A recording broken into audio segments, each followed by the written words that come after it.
Mi hermana hizo llorar a nuestro primito en su cumpleaños diciéndole que su mamá no lo quería, así que su novio la dejó ahí mismo. Después de eso, pasó un año entero arruinándonos la vida con robo de identidad y acoso digital. Mi hermana mayor, Verónica, juraba que era la persona más honesta que había pisado la tierra. En la mesa, empezaba a hablar sobre quién había subido o bajado de peso y qué opinaba de la apariencia de todos los demás. Nadie le seguía la corriente. Y si alguien le decía algo, ella respondía que solo estaba siendo real. Una vez me dijo que mi piel se veía más asquerosa que una cucaracha masticada por una persona. Solo puse los ojos en blanco. No era nada nuevo. Y ya toda la familia estaba acostumbrada a sus tonterías. La verdad, me alegró dejar de invitarla a cualquier reunión familiar, pero mi tía insistía en incluirla, prometiendo que algún día cambiaría. Qué equivocada estaba. Para el cumpleaños de nuestro primito, ella escribió al grupo familiar preguntando si podía presentarnos a su novio, Jake. Como Verónica era tan insoportable, asumí que él sería igual. Estuve a punto de decirle que no directamente, pero todos respondieron antes que yo. Y como mi familia es tan cálida y abierta, por supuesto que dijeron que sí. Qué frustración. Jake parecía simpático al principio, del tipo que saluda al perro antes que a las personas, que te abre todas las puertas, pero yo no dejé de sospechar ni un segundo. El cumpleañero, Marky, estaba adorable.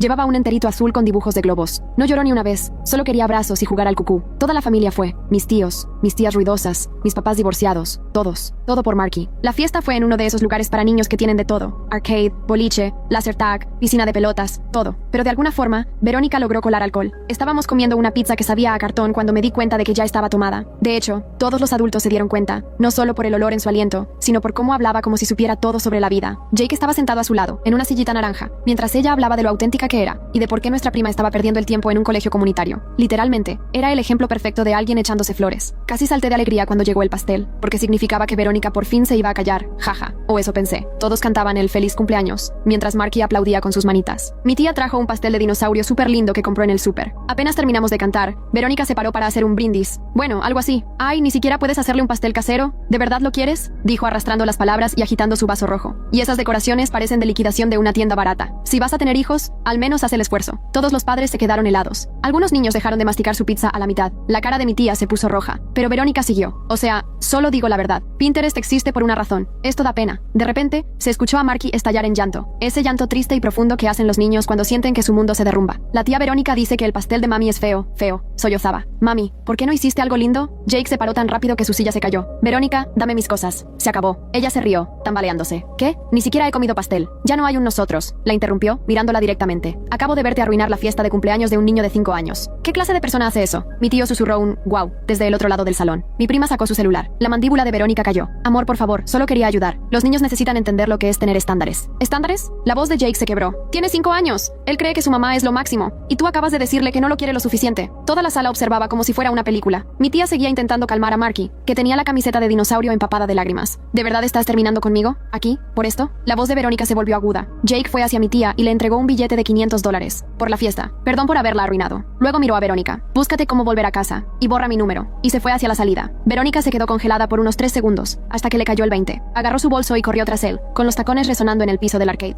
gritando algo sobre que estaba exagerando. Papá murmuró. Bien por él. Marky por fin dejó de llorar lo suficiente como para preguntar. ¿Ya se fue la señora mala? Sí, se había ido. Y no volvimos a verla. Al menos no hasta una semana después. Porque fue entonces cuando tocaron la puerta de la casa de mi tía. No era Verónica. Era el DIF. Alguien había hecho una denuncia anónima diciendo que se había servido alcohol a menores en una fiesta infantil. Y acusando a mi tía de ser una madre negligente. La trabajadora social llegó a las 8 de la mañana, un martes. Mi tía me llamó llorando. Apenas podía hablar. Me dijo que una mujer con traje gris estaba haciéndole 1000 preguntas sobre la fiesta. ¿Le dio alcohol a menores? ¿Había medidas de seguridad? ¿El lugar estaba bien supervisado? La investigadora tenía una carpeta y anotaba todo con letra impecable. Mi tía explicó que fue Verónica quien trajo el alcohol, que nadie sabía que lo tenía hasta que ya estaba borracha. Le mostró el recibo del lugar, donde se confirmaba que no permitían bebidas alcohólicas. Pero la investigadora solo seguía anotando, con una expresión seria y profesional. Quería los nombres de todos los que asistieron, también los números de teléfono y, si era posible, correos electrónicos. Mi tía tuvo que dárselos, con las manos temblando mientras buscaba la lista de invitados en su celular. La señora dijo que se comunicaría con todos para confirmar la información. A mí me llamaron 2 días después, mientras estaba en el trabajo. La investigadora me pidió que describiera lo que había pasado en la fiesta. Le conté todo, cómo Verónica metió el alcohol escondido en su bolso, cómo hizo llorar a Marky, y cómo Jake la dejó frente a todos. Me preguntó si mi tía había supervisado adecuadamente. Le dije que por supuesto. Estuvo todo el tiempo al pendiente de los niños, asegurándose de que estuvieran seguros y se divirtieran. Me preguntó si había algo más preocupante. Le respondí que no, que mi tía era una mamá excelente. Me dio las gracias y colgó. Pero ahí no terminó la cosa. ni cerca. Mi tía tuvo que pasar por 3 visitas más en casa. Revisaron su refrigerador para ver si guardaba alcohol al alcance de Marky. Entraron al cuarto del niño, buscando cualquier peligro. Lo entrevistaron sin su mamá presente, lo cual la dejó aterrada. Marky no dejaba de preguntar si estaba en problemas por haber llorado en su cumpleaños. Eso le partía el corazón a mi tía. Me contó que empezó a tener pesadillas con la señora mala volviendo. Incluso tuvo que tomar clases de crianza, todos los sábados durante 6 semanas, conduciendo 45 minutos de ida y vuelta. Si faltaba alguna, corría el riesgo de perder la custodia de Marky, y tuvo que pagarlas de su bolsillo. $50 por clase, más gasolina. Todo por culpa de esa denuncia anónima. Sabíamos perfectamente que había sido Verónica. ¿Quién más conocería tantos detalles específicos de la fiesta? ¿Quién más sería tan rencorosa y mala onda? Pero no podíamos probarlo. La investigadora no nos quiso decir quién hizo la denuncia. Cuestión de privacidad, según ella. Mi prima armó un grupo de chat sin Verónica para mantenernos informados. Compartíamos capturas de pantalla de los mensajes rarísimos que Verónica mandaba a distintos miembros de la familia, alternando entre hacerse la víctima y lanzar amenazas. Fue entonces cuando Jake me escribió por Facebook. Me mandó un mensaje larguísimo pidiendo disculpas por todo. Decía que se sentía responsable por haber traído a Verónica a nuestras vidas. Me contó que ella no dejaba de escribirle desde diferentes números. Primero le rogaba que volvieran, mandándole párrafos eternos diciendo que iba a cambiar. Después empezó a decir que estaba embarazada. Él sabía que era mentira porque siempre se habían cuidado. Además, los tiempos no daban. Ella decía tener 3 meses de embarazo cuando solo habían estado saliendo 2. Pero igual le mandaba fotos de ecografías que había encontrado en internet. Jake buscó una de las imágenes y descubrió que venía de un blog de embarazo del 2015. Bloqueó cada nuevo número, pero ella seguía creando más. Incluso hizo perfiles falsos en redes sociales para poder escribirle. Estaba considerando cambiar de número definitivamente, e incluso pedir una orden de alejamiento. Le agradecí por disculparse, y le dije que no era su culpa. Parecía un buen tipo que se había metido con la persona equivocada. Todos cometemos errores así. Me preguntó si podía ayudar con lo de los servicios sociales. Tal vez escribir una declaración contando lo que realmente pasó. Le dije que si necesitábamos algo, se lo haríamos saber. Fue ahí cuando las cosas se pusieron verdaderamente raras. Mi prima Emma empezó a recibir mensajes extraños en Instagram, desde su propia cuenta, pero no los estaba enviando ella. Alguien había creado un perfil falso usando sus fotos, y les mandaba mensajes a todos sus amigos diciendo cosas horribles sobre otros miembros de la familia. Esa Emma falsa decía que nuestra abuela estaba senil y no debía manejar dinero, que mi tío Gary le era infiel a su esposa, que otro primo estaba reprobando en la universidad por andar metido con cosas indebidas. Emma pasó horas intentando que Instagram eliminara la cuenta falsa. La reportó como 20 veces. Nada pasó. Mientras tanto, sus amigos de verdad estaban confundidos y algunos dejaron de hablarle, creyendo que se había vuelto loca. Tuvo que escribirles uno por uno explicando que no era ella. Algunos le creyeron enseguida, pero otros quedaron con dudas, especialmente los que ya habían sido heridos por los mensajes crueles. Luego, mi tío Richard encontró un perfil falso en Facebook con su nombre. Esa cuenta publicaba en grupos de la comunidad local, iniciando peleas sobre política y religión, y dejando comentarios ofensivos en artículos de noticias. Sus compañeros de trabajo reales lo vieron, y Recursos Humanos lo llamó para una reunión. Tuvo que demostrar que él no estaba detrás de esos mensajes desagradables. La reunión duró 2 horas, y Richard tuvo que mostrar el historial de su cuenta real de Facebook, y explicar por qué alguien querría suplantar su identidad en línea. Nos dimos cuenta rápido de que esto era obra de Verónica. Todos los perfiles falsos usaban fotos de reuniones familiares a las que ella había asistido. Algunas eran imágenes que solo ella tenía, tomadas desde su celular. Los ángulos eran específicos, los momentos espontáneos. Claramente no eran fotos que alguien más pudiera conseguir, pero otra vez, no teníamos cómo comprobarlo. Las cuentas estaban hechas con correos aleatorios. A Facebook e Instagram no les importaron nuestras denuncias. Lo peor fue cuando creó un perfil falso de mi mamá. Lo usaba para comentar en las publicaciones de los amigos reales de mi mamá, diciendo que sus hijos eran feos o que su comida daba asco. Mi mamá perdió 3 amistades antes de darse cuenta de lo que estaba pasando. Una señora la bloqueó en todos lados y ni quiso escucharla cuando intentó explicarle en el supermercado. Mi mamá volvió llorando de esa salida. El helado que había comprado se derritió porque se quedó llorando 20 minutos dentro del auto en el estacionamiento. Mi papá empezó a documentarlo todo. Hizo una hoja de cálculo con fechas, horarios y capturas de pantalla. Compró una impresora solo para eso, diciendo que necesitábamos copias físicas de cada cosa, que tal vez nos haría falta en el futuro si tomaba un rumbo legal. Pero los abogados son caros, y nadie quería gastar miles de dólares por este drama familiar. Entonces Verónica apareció en la guardería de Marky. Mi tía recibió la llamada estando en el trabajo. La directora de la guardería dijo que una mujer que afirmaba ser la tía del niño intentó recogerlo. Tenía su nombre completo, fecha de nacimiento, e incluso sabía de su mochila de dinosaurios y su alergia al maní. Pero el personal la reconoció por la descripción que mi tía les había dado después del incidente del cumpleaños. Mantuvieron a Marky dentro y le dijeron a Verónica que no estaba autorizada para llevárselo. Verónica armó un escándalo, gritando sobre los derechos de la familia y cómo se atrevían a separarla de su sobrino. Dijo que mi tía era una madre irresponsable y que ella solo quería ayudar. Aseguraba tener papeles que probaban su autorización, pero lo que mostró eran impresiones de fotos familiares. La guardería llamó a la policía, pero Verónica se fue antes de que llegaran. Salió del estacionamiento tan rápido que tiró el cartel de la entrada y dejó marcas de neumáticos en el asfalto. Mi tía tuvo que salir del trabajo corriendo para ir por Marky. Su jefe fue comprensivo, pero se notaba que ya estaba harto del asunto. Ella ya había perdido días por las visitas del DIF y las clases de crianza. Y ahora esto. Empezó a mirar por encima del hombro en todos lados. Temía que Verónica lo intentara de nuevo. Incluso empezó a tomar rutas distintas para ir a la guardería. Nunca 2 veces el mismo camino. Tuvimos una reunión familiar en casa de mis papás ese fin de semana. Todos fueron, menos Verónica, claro. Estábamos todos sentados en la sala comiendo papitas, tratando de decidir qué hacer. Mi tío dijo que todos deberíamos bloquearla en todo. Mi prima dijo que deberíamos contraatacar, crear perfiles falsos de ella. Mi papá dijo que lo mejor era mantener la calma y seguir documentando todo. La discusión dio vueltas durante horas, y todos estaban cada vez más frustrados a medida que pasaba el tiempo. Mi tía se veía agotada, tenía ojeras profundas y no soltaba el celular, como si Verónica fuera a salir de ahí en cualquier momento. Dijo que su ascenso en el trabajo ahora estaba en peligro. Su jefe había recibido correos anónimos diciendo que que era alcohólica y que ponía en riesgo a los niños. Los correos incluían versiones retorcidas de lo que pasó en la fiesta de cumpleaños, haciéndola ver como si ella hubiera llevado el alcohol y fomentado el consumo entre menores. Tuvo que sentarse en otra reunión con recursos humanos, mostrarles el informe del DIF que la exoneraba y explicar toda la situación familiar. Le respondieron que entendían, pero que igual debían investigar cualquier queja. El ascenso quedó en pausa, sin fecha. Llevaba 8 años trabajando ahí, con un historial impecable, y ahora esto. La injusticia del asunto le quebró la voz cuando nos lo contó. Esa noche, Jake me volvió a escribir. Me mandó capturas de pantalla de los últimos mensajes de Verónica. Ya no decía que estaba embarazada, ahora decía que él le debía dinero, que supuestamente había invertido en su futuro, comprando ropa para el bebé imaginario. Quería $3,000 o lo demandaría en tribunales menores. Hasta hizo una lista detallada. Cunas, cochecitos, ropita, cosas que claramente nunca había comprado. Él se reía, pero yo notaba que estaba estresado. Es maestro y no tenía esa cantidad guardada. También me mandó algo interesante. Capturas de conversaciones de cuando todavía salían, donde Verónica hablaba de vengarse de la gente que le hacía daño. Contaba historias de compañeros de trabajo que habían sido despedidos después de que ella hiciera denuncias anónimas. Amigos que habían perdido sus parejas después de que ella esparciera chismes. Y lo decía con orgullo. Le llamaba karma, con un poquito de ayuda. Una en particular me dejó helada. Se jactaba de haber hecho que su compañera de cuarto fuera desalojada, solo porque una vez le comió su yogur. Le mostré las capturas a mi papá. Las agregó a su carpeta de documentación, que ya estaba bien gruesa. Le puso separadores y pestañas de colores para clasificar todo por fecha y tipo de incidente. Dijo que si algún día necesitábamos tomar acciones legales, podríamos mostrar un patrón de comportamiento. Pero igual, nadie quería llegar a ese punto. Parecía demasiado extremo para un drama familiar. Entonces me rajaron las llantas del auto. Salí de mi apartamento un lunes por la mañana y los 4 neumáticos estaban desinflados. Pero no solo eso, estaban cortados. Tenían cortes limpios en los costados. Un vecino me dijo que la noche anterior había visto a una mujer con capucha rondando mi coche, pero no le dio importancia. Que estuvo ahí como 10 minutos, caminando alrededor como si lo estuviera admirando. Y casualmente, la cámara de seguridad del estacionamiento dejó de funcionar esa noche. Tuve que faltar al trabajo y pagar una grúa. 4 llantas nuevas me salieron casi $600. El técnico me dijo que quien lo hizo sabía perfectamente lo que hacía. Los cortes estaban en el lugar exacto para que no se pudieran reparar. Me comentó que había visto eso antes, en conflictos personales, y eso me hizo sentir peor. Hice un reporte en la policía, pero sin pruebas no podían hacer nada. El oficial parecía aburrido, como si fuera otro lío de familia que no quería atender. Me dio un número de caso y me dijo que llamara si pasaba algo más. Ni siquiera tomó huellas ni nada como en las series. Y sí, pasó otra cosa esa misma semana. A mi primo Brian lo llamó su arrendador. Alguien lo había denunciado por tener demasiadas personas viviendo en su departamento. Decían que estaba subarrendando, rompiendo el contrato. Brian vivía solo, con su gato. El arrendador tuvo que ir a inspeccionar, lo que obligó a Brian a faltar al trabajo. Le llevó 3 horas. Revisaron los armarios buscando señales de otros inquilinos. Otra denuncia anónima que, claramente, no era tan anónima. Los perfiles falsos en redes sociales seguían apareciendo, más rápido de lo que podíamos denunciarlos. Empezaron a contactar parientes lejanos, gente que ni sabía del problema con Verónica. Una tía abuela en Florida llamó confundida, preguntando por qué mi mamá le pedía dinero. El perfil falso usaba fotos recientes y hasta mencionaba detalles del nuevo condominio que solo un familiar podría conocer. Tuvimos que explicarle todo a parientes que apenas sabían usar internet. El cumpleaños número 80 de la abuela se acercaba. Faltaban solo 3 semanas. Llevábamos meses organizándolo. Alquilamos el salón de una iglesia, contratamos DJ, servicio de comida para 75 personas, invitamos familiares de 3 estados distintos. Iba a ser una gran celebración de su vida. Hasta encargamos un video con fotos familiares y sus canciones favoritas. Entonces llegaron flores a casa de la abuela. 2 docenas de rosas rojas con una tarjeta que decía: "No puedo esperar para celebrar contigo. Con cariño, Verónica". La abuela llamó a mi mamá llorando. No quería escándalos en su fiesta. Solo quería ver a su familia y comer pastel en paz. Pero ahora tenía miedo de que Verónica apareciera y lo arruinara todo, como hizo con la fiesta de Marky. Las flores quedaron sobre la mesa de la cocina como una amenaza. Hermosas, pero inquietantes. Intentamos tranquilizarla. Le dijimos que nos encargaríamos. Pero, ¿cómo evitas que alguien se presente a un evento público? No podíamos contratar seguridad para el cumpleaños de la abuela. Eso sería una locura. Un tío sugirió poner a alguien vigilando la puerta, pero eso también sonaba raro. Estábamos atrapados entre proteger el día especial de la abuela y no convertir la fiesta en una fortaleza. Empecé a notar que desaparecían cosas de mi departamento. Al principio, cosas pequeñas. Un cargador de celular, una taza de café, cosas que pensé que había perdido. Pero después desapareció el cargador de mi laptop, mi suéter favorito, hasta la mitad de mis cucharas, quién sabe cómo. Era extraño e inquietante. Buscaba cosas sabiendo que deberían estar ahí, pero no estaban. Se lo mencioné a mi mamá y me dijo que en su casa pasaba lo mismo. Desaparecieron los lentes de lectura de papá, el estuche del celular de mamá, cosas aleatorias que no tenía sentido robar. Empezamos a pensar que todos estábamos perdiendo la cabeza por el estrés. Pero el patrón era demasiado consistente entre diferentes casas como para ser coincidencia. Entonces mi prima notó que faltaba la llave de repuesto, que siempre guardaba debajo del tapete. La buscó por todos lados y nada. Cambió las cerraduras de inmediato, gastando dinero que realmente no tenía. El cerrajero dijo que parecía que alguien había estado usando esa llave con frecuencia. La cerradura mostraba señales de desgaste inusual. Le recomendó cambiarla por una más segura, lo que costó aún más. Ahí fue cuando decidí instalar una cámara en mi departamento. Nada caro, solo una básica que compré en línea y se conectaba al celular. La ubiqué con cuidado para que captara la puerta principal y la cocina sin puntos ciegos. Pensé que quizás me grabaría sonámbula o algo así. Quería demostrarme que estaba paranoica, pero no lo estaba. 3 días después de instalarla, recibí una alerta de movimiento mientras estaba en el trabajo. Abrí la app esperando ver a mi gato, pero vi a Verónica. Estaba en mi departamento, revisando los cajones de la cocina como si fuera su casa. Se guardó unos cuantos tenedores y pasó al living. Me quedé helada al verla tomar una foto familiar y meterla en su bolso. Hasta se sirvió una soda de mi refrigerador antes de irse. Llamé a la policía de inmediato y salí corriendo a casa. Cuando llegué, ya se había ido, pero yo tenía el video. Clarito como el agua. Verónica entrando ilegalmente a mi departamento. El oficial que vino esta vez vez, se lo tomó más en serio. Dijo que era allanamiento y hurto. Me preguntó si quería presentar cargos. Dije que sí, sin dudar. Y aquí viene lo peor. Cuando fueron a interrogar a Verónica, ella tenía una coartada. Dijo que estaba en una entrevista de trabajo justo a la hora del allanamiento, y mostró papeles para probarlo. El oficial dijo que el video ayudaba, pero que sin más pruebas sería difícil llevarla a juicio. Que tal vez la persona del video solo se parecía a ella, que la calidad no era perfecta. Aunque yo sabía perfectamente que era ella. La reconocía por su forma de caminar, el bolso que llevaba, y la manera en que revisaba mis cosas con ese método meticuloso tan suyo. Pero aparentemente eso no bastaba. El caso no avanzó. El policía me sugirió cambiar las cerraduras y tal vez conseguir mejores cámaras. Gracias por el consejo, amigo. Tuvimos otra reunión familiar, esta vez en casa de mi tía. Había instalado 3 cerrojos nuevos después del incidente en la guardería. La casa parecía una fortaleza. Empezamos a comparar notas, todo lo que había estado pasando, las cuentas falsas, los objetos que desaparecían, las denuncias a nuestros trabajos. Papá trajo su carpeta de documentos, que ahora era un archivador completo, con una copia de respaldo guardada en una caja de seguridad del banco. Y ahí fue cuando notamos el patrón. Verónica sabía exactamente cuándo no estábamos en casa. Fue a mi departamento mientras yo estaba en el trabajo, a casa de mis papás durante su salida semanal al súper, a lo de mi prima cuando ella estaba en su clase de yoga. Nos estaba rastreando de alguna manera. La precisión era inquietante, nunca fallaba. Mi prima, que sabe de tecnología, lo descubrió. Resulta que todos usábamos un calendario compartido de Google desde que planeábamos eventos familiares. Verónica todavía tenía acceso. Podía ver cada cita, cada horario de trabajo, cada fin de semana fuera de la ciudad. Llevábamos meses dándole nuestra rutina en bandeja sin darnos cuenta. Incluso el calendario mostraba ubicaciones, lo que le facilitaba todo. De inmediato le quitamos el acceso y cambiamos las contraseñas. Pero el daño ya estaba hecho. Llevaba estudiando nuestros movimientos como una acosadora profesional. Me dio escalofríos pensar cuánto tiempo llevaba haciéndolo, desde cuándo nos espiaba, cuánto había planeado. Empezamos a revisar nuestros teléfonos, eliminándola de todo lo que se nos ocurría. Jake volvió a escribir con más capturas. Verónica había pasado de pedirle $3,000 a amenazarlo con demandarlo por daño emocional. Decía que su ruptura le había costado el trabajo y le había provocado ansiedad. Ahora quería $50,000 por daños. Los mensajes eran cada vez más largos y más inestables, con palabras en mayúsculas al azar y montones de signos de exclamación. Jake se reía, pero también empezó a buscar un abogado por si acaso. Era maestro, no tenía dinero de sobra. Todo esto lo tenía agotado. También nos contó algo perturbador. Verónica andaba diciendo que aún estaban juntos. Fue a su escuela durante el almuerzo, diciéndole a la recepcionista que era su novia y que le llevaba comida. Seguridad tuvo que escoltarla hasta afuera. Había publicado en redes sociales sobre su relación. Lo etiquetaba en fotos de pareja tomadas meses antes, como si fueran recientes. Algunos de sus compañeros empezaron a preguntarle si estaba bien, notando todo el drama que lo rodeaba. La semana antes del cumpleaños de la abuela, las cosas se pusieron peor. La guardería de mi tía dijo que llevaban una semana recibiendo llamadas anónimas. Alguien llamaba y respiraba en silencio antes de colgar. Mejoraron los protocolos de seguridad y pusieron la foto de Verónica en la entrada, pero aún así estaba afectando su negocio. Algunos padres se empezaron a preocupar por la seguridad. Una familia ya había cambiado de guardería por eso. Al trabajo de mi mamá llegó un paquete con su nombre. Dentro había capturas impresas de publicaciones falsas de redes sociales. Estaban hechas para parecer que mi mamá escribía cosas horribles sobre sus compañeros. Había una nota anónima diciendo que su jefe debía saber qué clase de persona era en realidad. Mamá tuvo que tener otra reunión con recursos humanos para explicar. Le creyeron, pero el estrés la estaba afectando. Empezó a tener problemas para dormir, despertándose a las 3 de la mañana con ansiedad. Después llegaron las cartas para familiares lejanos, cartas físicas, con estampilla y todo. Incluían fotos de eventos familiares con comentarios crueles escritos a mano, imágenes con caras rodeadas con marcador, comentarios sobre el peso, la ropa, las decisiones de vida, como si miembros de la familia se estuvieran criticando entre ellos. La letra estaba disfrazada, pero lo suficientemente parecida como para sembrar dudas. Mi tío en California llamó furioso porque recibió una carta de parte de mi papá, llamando interesada a su esposa. Mi prima en Texas recibió una supuesta carta de mi tía, diciendo que sus hijos eran unos malcriados. Las cartas estaban diseñadas para que todos se pelearan con todos, y lo estaban logrando. La gente estaba dolida y confundida. Algunos creyeron que eran reales. Viejos resentimientos familiares salían a flote, aprovechados perfectamente. Pasamos horas al teléfono haciendo control de daños, explicándole todo a parientes que ni entendían por qué Verónica haría algo así. Algunos nos creyeron, otros pensaban que estábamos tapando un escándalo familiar. Mi mamá lloró después de hablar con su hermana, que la acusó de ser siempre tan crítica. La carta falsa había tocado inseguridades viejas de su infancia. Tuvieron que hacer 3 llamadas más para convencerla de que todo era culpa de Verónica. Yo empecé a revisar el buzón con nervios todos los días. Seguro mis vecinos pensaban que estaba loca, por cómo espiaba por la ventana cada vez que llegaba el camión del correo. Le puse candado al buzón, algo que ni sabía que se podía hacer. El de la ferretería me dijo que últimamente mucha gente lo hacía por los robos de identidad. Me mostró 3 modelos y elegí el más seguro. La carpeta de documentación ya no era solo una, eran 2, luego 3. Papá pasaba sus noches organizando todo por orden cronológico. Creó un índice y cruzó incidentes por tipo. Dijo que si algún día teníamos que probar un patrón de acoso, estaríamos listos. Pero siendo sinceros, todo se sentía inútil. ¿Qué podíamos hacer realmente? No estaba amenazándonos físicamente, solo destruyendo nuestras vidas poco a poco. Un reporte anónimo a la vez. Mi situación en el trabajo también se complicó. Recursos Humanos me llamó a una reunión. Habían recibido un correo diciendo que yo estaba acosando a una compañera. El correo incluía capturas de supuestos mensajes míos diciendo cosas inapropiadas. Eran obviamente falsos. El número ni siquiera era mío. Pero igual tuve que sentarme ahí a defenderme, a explicar toda esta situación familiar. Tuve que mostrarles pruebas de que ese número no era mío. La reunión duró 1 hora y se sintió como un interrogatorio. Mi jefe me creyó, pero dijo que igual tenían que investigar cualquier denuncia. Pude notar cómo me miraba distinto después, como si fuera un problema que no quería enfrentar. Llevaba 5 años trabajando ahí sin un solo inconveniente, y ahora era la empleada con la familia conflictiva que enviaba denuncias falsas. Empecé a actualizar mi currículum, por si acaso. Mi productividad cayó, porque vivía con el pendiente de qué pasaría después. 3 días antes del cumpleaños de la abuela, tuvimos una reunión familiar de emergencia. Todos estábamos tensos. La mitad de la familia peleaba por las cartas. Mi tía seguía agotada por lo del DIF que aún no se resolvía. Mamá andaba nerviosa por el trabajo. Yo, paranoica con todo. Necesitábamos un plan para la fiesta. La tensión se podía cortar con cuchillo. Mi tío sugirió contratar seguridad. Solo una persona en la puerta. Pero la abuela lo rechazó de inmediato. No quería que su cumpleaños pareciera un operativo policial. Solo quería una fiesta tranquila con su familia. Pero todos sabíamos que si Verónica aparecía, tranquila no iba a ser. La voz de la abuela tembló al hablar de eso. Y eso nos dejó más decididos a proteger su día. Llegamos a un punto medio. 2 primos se turnarían en la entrada, fingiendo que solo estaban ahí pasando el rato. Si Verónica llegaba, avisarían por el grupo de WhatsApp y la manejaríamos en silencio. No haríamos escándalo a menos que ella lo hiciera primero. No era un plan perfecto, pero era algo. Hasta practicamos cómo escoltarla afuera si se necesitaba. Jake se ofreció a ayudar. Dijo que se quedaría en su auto afuera, pendiente del coche de ella. Si la veía llegar, intentaría hablar con ella antes de que entrara. Agradecimos la intención, pero le dijimos que no tenía que involucrarse más. Él insistió. Decía que se sentía responsable por haberla presentado a la familia. La culpa se le notaba en la voz. La noche antes de la fiesta, no pude dormir. Revisaba la cámara de mi apartamento cada rato, esperando ver a Verónica de nuevo. Había cambiado las cerraduras, pero aún así no me sentía segura. Cualquier ruido me hacía brincar. Mi gato seguro pensaba que había perdido la cabeza. No dejaba de levantarme a revisar la puerta. Al final, me rendí, y me senté en el sofá a ver Netflix a las 4 de la mañana. Y no era la única. El grupo familiar estaba activo toda la noche, todos compartiendo su ansiedad. Mi prima no podía dormir pensando en las cuentas falsas. Mi tía estaba preocupada por Marky, que preguntaba si la señora Mala iría al cumpleaños de la abuela. Mamá había horneado 3 docenas de galletas a las 2 a.m. de los nervios. Estábamos todos al borde. En la mañana de la fiesta, me desperté con mensajes de Jake. Había estado recibiendo llamadas toda la noche desde diferentes números. Verónica llorando, rogando, amenazando, y luego llorando otra vez. Había bloqueado 15 números nuevos desde la medianoche. Aún así planeaba venir para ayudar. Dijo que se compró una camisa nueva para la ocasión, que quería verse bien por la abuela, aunque solo fuera a quedarse en el auto. Parecía determinado a enmendar todo como fuera. Llegamos temprano al salón de la iglesia para decorar. Todo se veía perfecto. Globos dorados y blancos, fotos de la abuela a través de los años, flores frescas en cada mesa. La comida olía delicioso. El DJ preparaba música de la época de la abuela. Todo estaba listo para una fiesta inolvidable. Habíamos puesto tanto amor para hacerla sentir especial, y entonces encontramos el regalo. Estaba sobre la mesa de obsequios, envuelto en papel plateado con un enorme moño rojo. La tarjeta decía, para la abuela, de tu amorosa nieta, Verónica. Se me cayó el alma al suelo. Ya había estado ahí, o alguien lo dejó por ella. De cualquier forma, se sentía como una bomba en medio de los demás regalos normales. Papá lo levantó con cuidado y lo agitó un poco. No sonaba nada, no pesaba mucho. Podía ser ropa o algo inofensivo, pero todos sabíamos que Verónica ya no hacía cosas inofensivas. Mi tío dijo que lo tiráramos directamente. Mi tía propuso abrirlo primero, asegurarse de que no fuera algo que lastimara a la abuela. Estábamos ahí discutiendo en voz baja mientras el DJ probaba los parlantes. Hasta que mi prima Julie simplemente lo agarró y lo abrió. Era un álbum de fotos. Al principio parecía tierno. Fotos de la abuela con nosotros a lo largo de los años. Pero al pasar las páginas, todo cambió. Cada foto tenía algo raro. Caras rayadas con marcador rojo. Comentarios crueles escritos debajo. La abuela con su decepcionante familia. Debajo de una foto navideña. La gente que nunca la valoró. Debajo de una imagen de cumpleaños. Era cosa de locos. Lo tiramos al contenedor afuera y acordamos no decirle nada a la abuela. Pero ahora todos estábamos en alerta máxima. Si Verónica ya había venido, ¿volvería? Mis primos tomaron sus puestos en la puerta desde temprano. Jake avisó que ya estaba en el estacionamiento vigilando. Estábamos tan preparados como podíamos estar. Los invitados empezaron a llegar como a las 2 de la tarde. La abuela se veía preciosa con su vestido morado, el que se compró especialmente para ese día. Estaba feliz, abrazando a todos, emocionada por las decoraciones. Por un momento, todo se sintió como una fiesta familiar normal. Los niños corrían jugando. Los adultos conversaban tomando café. El DJ tocaba todas las canciones favoritas de la abuela. Yo empecé a relajarme un poco, hasta que mi prima en la puerta escribió en el grupo, ya llegó. El corazón me empezó a latir con fuerza. Miré hacia la entrada y ahí estaba Verónica, entrando como si nada. Venía arreglada, con una bolsita de regalo. Sonreía a los parientes que no sabían del drama. Algunos le devolvieron la sonrisa y hasta la abrazaron. No tenía ni idea de todo lo que nos había hecho estos últimos meses. Jake apareció de la nada y la interceptó cerca de la mesa de postres. No oía lo que decían, pero podía ver la cara de ella enfurecerse. Intentaba pasar a su lado y él no la dejaba. No agresivo, pero sí firme, como jugador de básquet jugando defensa. Más parientes empezaron a notar que algo no andaba bien. Papá y mi tío se acercaron a charlar, rodeándola con naturalidad. Pero la voz de Verónica empezó a subir. Tengo todo el derecho de estar aquí. Ella también es mi abuela. La gente empezó a mirar. Los niños dejaron de jugar, justo lo que no queríamos. La abuela notó el alboroto desde el otro lado del salón. Su rostro se transformó al ver a Verónica. La felicidad desapareció por completo. Se acercó caminando, seguramente para intentar calmar las aguas. Mamá trató de distraerla con pastel, pero la abuela no lo permitió. Verónica, dijo la abuela cuando llegó al grupo. Creo que deberías irte. La sala quedó en silencio. Hasta los niños sintieron que algo grande estaba pasando. La cara de Verónica se puso roja. Abuela, solo quería celebrar contigo. Te traje un regalo y todo. Levantó la bolsita de regalo como si fuera prueba de que merecía estar ahí. Después de todo lo que le hiciste a esta familia, dijo la abuela. Por favor, vete. Su voz era firme, pero triste. Se notaba que esto le partía el corazón. Odiaba los conflictos, y menos aún en su propia fiesta. Verónica se rió, pero no era una risa feliz. Todo lo que yo hice, ellos fueron los que te pusieron en mi contra. Solo digo la verdad, y no la aguantan. Su voz iba subiendo de volumen con cada palabra. Algunos parientes empezaron a alejar a los niños de la escena. ¿Tú llamaste al DIF sobre tu propia familia?, dijo la abuela en voz baja. Llevas meses acosando a todos. Eso no es honestidad, es crueldad. Finalmente, la máscara se cayó. La cara de Verónica se torció en una expresión fea y rabiosa. ¿Quieren la verdad? Siempre los quisiste más a ellos que a mí. Cada evento familiar es sobre los demás. El pobrecito de Marky y su tonto cumpleaños. Julie y su graduación. Pero cuando yo logré algo, nadie dijo nada. Empezó a sacar papeles de su bolso, agitándolos en el aire. Lo tengo todo documentado. Cada vez que olvidaron mi cumpleaños. Cada vez que elogiaste a ellos en vez de a mí. Tengo pruebas del favoritismo. Los papeles volaban por todas partes. Algunos eran capturas impresas de mensajes. Otros, fotos con anotaciones absurdas. Puras ilusiones. Jake dio un paso al frente y empezó a recoger los papeles. Verónica, basta. Esto no está ayudando. Ella se volteó hacia él, con los ojos desorbitados. Se suponía que ibas a estar de mi lado, pero no. También caíste en su teatrito. Pobrecita la familia inocente, aterrorizada por mí. La malvada Verónica. Mi tía habló. Intentaste llevarte a mi hijo de la guardería. Su voz temblaba de rabia. Has entrado a nuestras casas. Hiciste que me investigaran en el DIF. Casi me cuesta el trabajo. Esto no es favoritismo. Esto es que tú representas un peligro. Verónica volvió a reír. ¿Peligro? Solo les estoy mostrando lo que se siente que te arruinen la vida, que te juzguen injustamente, que pierdas cosas importantes para ti. Miró a su alrededor, a todos los que la observaban. Cada uno de ustedes ha hablado de mí a mis espaldas. Lo sé porque